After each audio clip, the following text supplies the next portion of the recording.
আমাদের বইমেলা প্রাঙ্গণে আমাদের স্টলের সামনে যারা এসেছেন, যে সকল পাঠকপ্রেমীরা আজকে উপস্থিত রয়েছেন, সকলকে অনেক ধন্যবাদ জানাই। তো আমাদের সৌভাগ্যের বিষয় যে আমাদের সঙ্গে রয়েছেন শ্রী দেবাশিস সেন মহাশয় এবং উর্মিলা সেন মহাশয়া।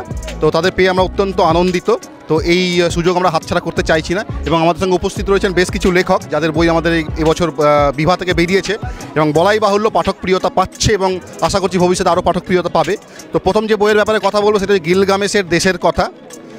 রজত পাল লিখিত গিলগামেশের দেশের কথা হচ্ছে মেসোপটেমিয়ার ঐতিহাসিক এবং কিছুটা মিথোলজি প্রেক্ষাপটে লেখা বই। তো আমি বেশি সময় নেব না, লেখক উপস্থিত রয়েছেন, লেখকের সামনে তার বই নিয়ে বলার ধৃষ্টতা আমার নেই। তো আমি চাইব লেখক দু চার কথা বলুন বইটা সম্বন্ধে। মূলত পুরাণ, বিভিন্ন দেশের পুরাণগুলোর মধ্যে ইতিহাসের কিছু উপাদান জড়িয়ে থাকে। আমরা সেই উপাদানটাকে খোঁজার চেষ্টা করেছি। মূলত মেসোপটেমিয়া, যেটা তার যে পৌরাণিক কাহিনীগুলো, মেসোপটেমিয়া এক কথায় তো আমরা বলি বটে, তবে অনেকগুলো সভ্যতা ওখানে, সুমেরীয় সভ্যতা, অ্যাসিরীয় সভ্যতা, ব্যাবিলনের সভ্যতা, সবগুলোর মধ্যে যে ইতিহাসগুলো লুকিয়ে আছে সেটা ধরার মূলত চেষ্টা, এবং সে গল্পগুলো সেখান থেকে তুলে আনার চেষ্টা করা হয়েছে এই বইটার মধ্যে। দ্বিতীয় যে বইটি রয়েছে এই মুহূর্তে আমি পৃথা নই, লেখিকা মৌমিতা উপস্থিত রয়েছে আমাদের মধ্যে। এটি একটি সামাজিক উপন্যাস বললে হয়তো কিছুটা কম বলা হবে। এটা এমন এক মনস্তাত্ত্বের কাহিনী যে কাহিনী আমার আপনার সবার ক্ষেত্রে প্রযোজ্য।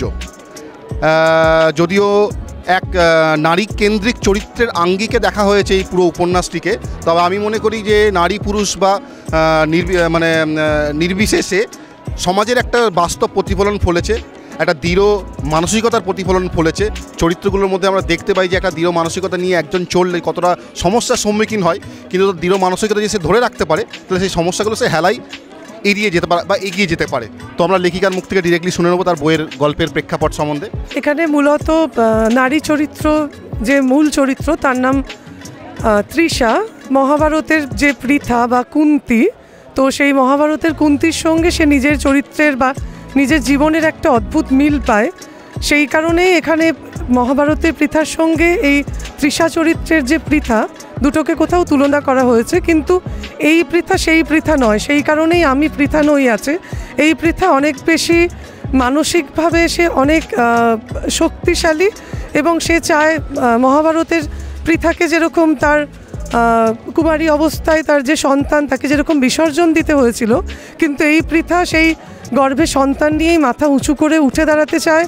সমাজ চায় প্রমাণ লোপ হোক, এবং তার পরিবার বা বাবা কেউ তার সমর্থনে আসেনি, কিন্তু তারপরেও তার সেই লড়াইটা কীভাবে একার নিজের সন্তানকে অনেক প্রতিকূল পরিস্থিতির মধ্যেও তার যে যাপনের লড়াই, তার যে জীবন সংগ্রাম, সেই লড়াইটাই ফুটে উঠেছে এখানে।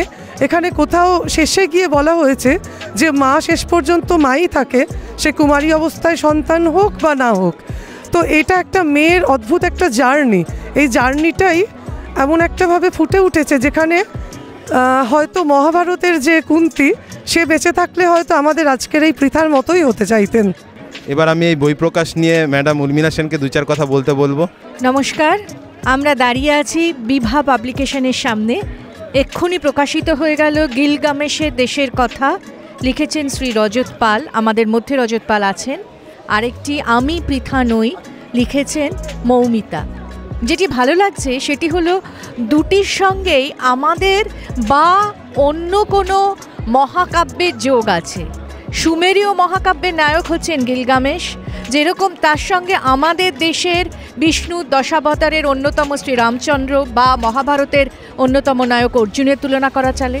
আর বা আরেকটি বই যেটা আমি পৃথা নই, পৃথাকে অর্থাৎ কুন্তিকে রেফারেন্স দিয়ে আজকের যুগের কোনো নায়িকা বলছেন যে আমি পৃথা নই। আবার আমরা সেই ফিরে যাচ্ছি আমাদের বা অন্য কোনো দেশের মহাকাব্যে। এটাই ভালো লাগছে যে এগিয়ে চলার আরেক নাম হচ্ছে ফিরে দেখা। নমস্কার। নমস্কার। আজকে যে দুটি বই প্রকাশিত হলো, আমি এইটুকু বলতে চাই যে এখানে স্টলের সামনে তো ভিড়ের চোটে দাঁড়ানোই যাচ্ছে না, সুতরাং এখানে খুবই ভালো ভালো বই এনারা পাবলিশ করেন। অভিনন্দন জানাই, দুই লেখক লেখিকাকে অভিনন্দন জানাই। সুন্দর সুন্দর বই মানুষকে দেওয়ার জন্য, যার জন্য মানুষ লাইন করে কিনছেন। প্রসঙ্গে জানিয়ে রাখি যে আমাদের নিউ টাউনেও কিন্তু আমাদের বই পড়ার একটা অভ্যাস ভীষণ সুন্দর গড়ে উঠছে। আমাদের সম্প্রতি ফুটসাল গ্রাউন্ড অ্যাকশন এরিয়া 2-তে বুক ক্লাব হয়েছে, যেখানে মানুষরা বই ডোনেট করছেন এবং মানুষরা বই কিনছেন। এছাড়া আমাদের নজরুল তীর্থ লাইব্রেরি সকাল থেকে বিকেল অবধি এখানে ভিড় লেগেই আছে। সুতরাং সুস্থ সংস্কৃতি, বই পড়ার সংস্কৃতিকে আমরা বিভা প্রকাশনকেও যেমন অভিনন্দন জানাচ্ছি, যারা যারা দেখছেন তাদেরকে বলি নিউটনেও আসবেন এবং সেখানে এসে আরও বই পড়ার সুযোগ মানুষকে দেবেন। নমস্কার। আরও একটা কথা বলছি, আমাদের মধ্যে উপস্থিত হয়েছেন সম্পদ, যিনি ফাজিল নামে লেখেন এবং ইনি ফাজিলের মহাভারত লিখে লাস্ট ইয়ার বেস্ট সেলার ছিলেন এবং এবছর প্রকাশ পাচ্ছে টেক পুরাণের ঠেক। সে নিয়ে ফাজিল সম্পদ তোমার থেকে 2-4 কথা শুনে নেবো। এবং ও কিন্তু মুখ দেখায় না, ও আজকে পর্যন্ত আমরা ওর মুখ দেখতে পাইনি। হ্যাঁ, কাইন্ড অফ মাস্কম্যান। তো ব্যাপারটা হচ্ছে আমি ছদ্মনামে লিখি কারণ লেখাটাই পরিচয় হোক, এটাই আমার চাহিদা যে লেখাটাই পরিচয় হোক, লেখক পিছনেই থাকুক। আর এই বইটা নিয়ে যদি বলতে যাই তাহলে বলতে হবে যে আজকের দিনে যখন আমরা বাচ্চাদের দেখি, স্পেশালি টিনেজারদের যখন দেখি, তারা যে পুরাণগুলো পড়ে সেইগুলোর মধ্যে সায়েন্স খুঁজতে যায়, কিভাবে হচ্ছে, তারা লেজার বিম খুঁজতে যায়, তারা রিমোট কন্ট্রোল বা মিসাইল এইগুলো খুঁজতে যায়।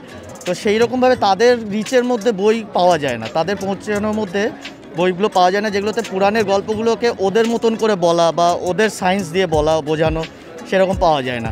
তো এটা একটা ছোট্ট প্রচেষ্টা, 3টে পুরাণের গল্পকে এক জায়গায় করে টেকনোলজিক্যালি আজকের টেকনোলজি দিয়ে কিছুটা বোঝানো, অল্প মজা, অল্প রম্য এবং অনেকটা সায়েন্স দিয়ে এটা করার জন্য।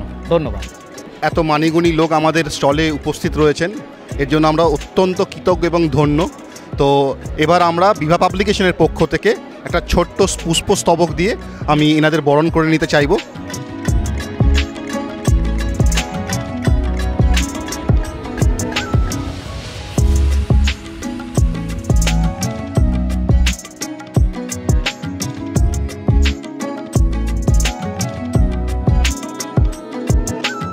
ওর পরিচয় হোক, লেখক হিসেবে লেখাই ওর পরিচয় হোক, পাঠক আরও আশা করছি ওর যেভাবে লিখছে বা যে ঘরানা লিখছে এটা অত্যন্ত উৎসাহব্যঞ্জক বা সাধুবাদ প্রাপ্য।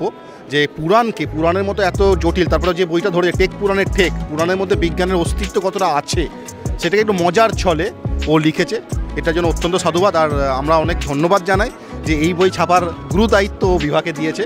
আশা করি আমাদের পার্টনারশিপ আরও এগোবে।